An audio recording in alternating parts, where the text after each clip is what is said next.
For today's video guys, kakain pala tayo ng kaimito. Ito ay nakuha ni Binis sa kapitbahay. At dadalan pa daw niya si Tita Tintin niya sa tindahan. Ay, kabait na bata.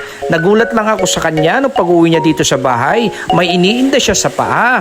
Yung pala, ang sabi niya sa akin ay kinagat daw pala siya ng aso.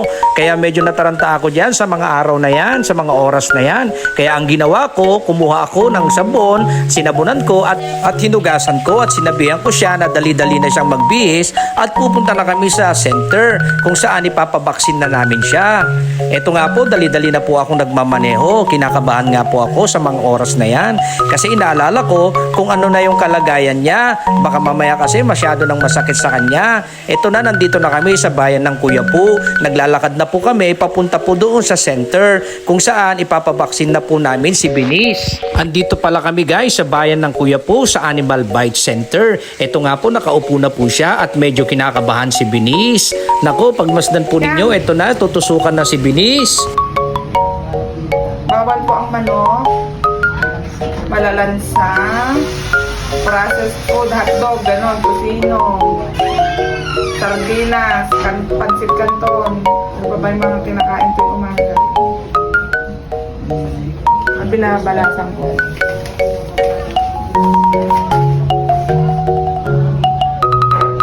Tapos pag natapos po yung bakuna niya, huwag niyo po itatapon yung card ha.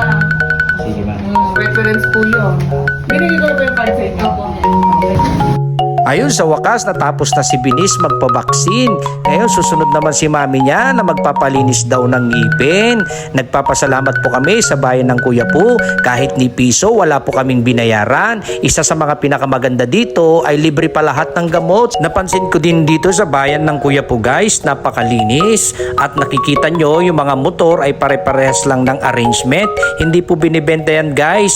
Disiplinado lang po talaga ang mga motorista dito. Bawal po mag-iwan ng motor kung saan-saan kasi pagbabawalan ka ng mga enforcer po nila. Nagpapasalamat po kami sa lokal na pamahalaan sa programa po nila na libre pong bakuna at isa pa po dito ay napakabait po ng mga empleyado po nila. Kahit libre po ang mga gamot, libre po lahat ng mga serbisyo ay hindi po sila kakakitaan ng inis o galit sa kanilang pag-aasikaso sa kanilang mga pasyente. Mabuhay po kayong lahat. Salamat po!